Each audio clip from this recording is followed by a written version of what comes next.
Hi everyone.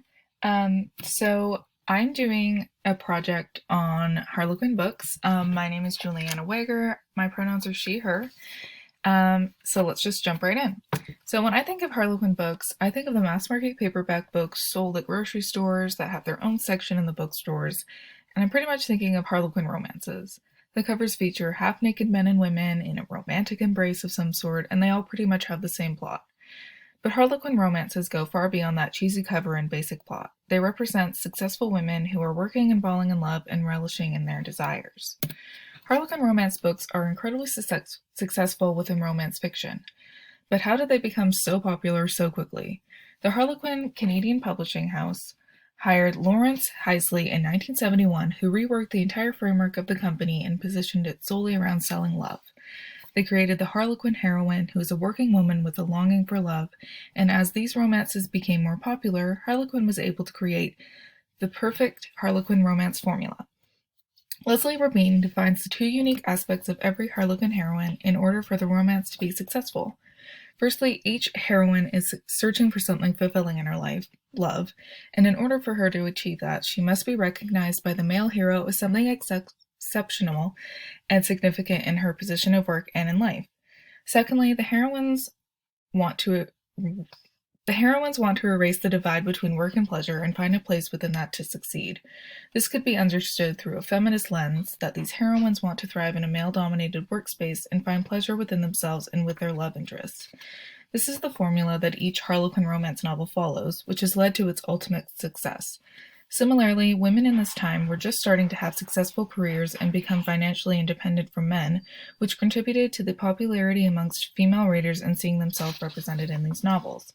The company's net earnings went from around 110,000 in 1970 to more than 21 million in 1980 because of this change in focus on who their true audience is: women.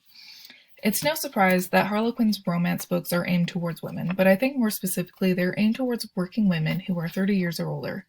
These women are busy, and these novels are easy to follow because of their formulas, but also because of the engaging characters that are relatable to these women. I would say their secondary audience would be women in their 20s who are still working on their careers and finding that love in their life, much like the Harlequin heroines.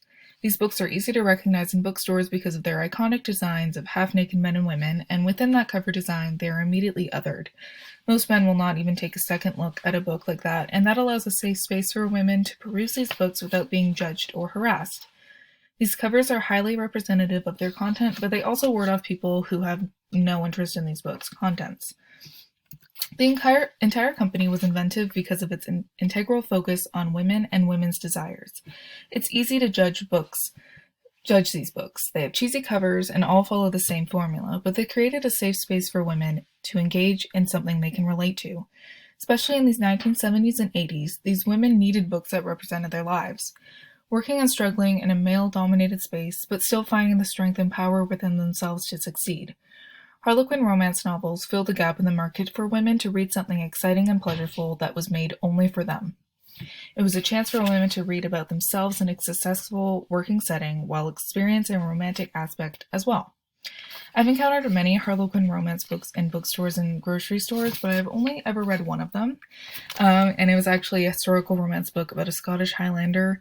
I'm a huge Outlander fan, and my friend got it for me for Christmas, and I do not remember the name of it, but I never wanted people to know that I had read a book like this because of the sexualized stigma around them and the claim that they're not real books. After researching and uncovering a lot of these ideals regarding the working woman and empowerment in these novels, I would love to find some Harlequin romance books to read to further understand the phenomena, and maybe I can find an English student with a passion for reading Harlequin heroine who I can relate to. Before I wrap up, I would like to talk about the design and format of the book. These books are all mass market paperbacks, making them small and compact, cheap, and easy to produce. The cover designs fluctuate slightly based on the series it's in, from the Presents line, with the white background and window with the couple in a loving embrace, or the Dare line, with more risque photos of a couple over the entirety of the cover. The covers represent the intensity of the story. The Dare line is going to be a bit more smutty than the Presents line, And in an article by Jennifer Prokop, she interviewed the creative director at Harlequin, Tony Horvath, who explained that authors provide 3 sentences worth of descriptions of their characters and a little overview of the plot so cover designers can capture the essence of the book. What I think Harlequin has done for the romance genre is remain faithful to their marketing of love. In the 50 years since they started positioning their books in relation to love, they have never strayed from that subject. They've kept their cover design pretty much the same and have only diversified their characters and plot lines in positive ways, with more people of color, less heteronormative relationships, and their long-lasting impacts on this genre have been positive in women's empowerment and allowing women to find themselves represented within literature. Their cover designs have become iconic, and while other publishing companies like Simon & Schuster have begun to change their cover designs to cartoon figures for romances, Harlequin is staying true to their infamous design that Harlequin romance readers have come to love. Thank you so much for listening. Here's my works cited list, and I hope you enjoyed my presentation. Thanks.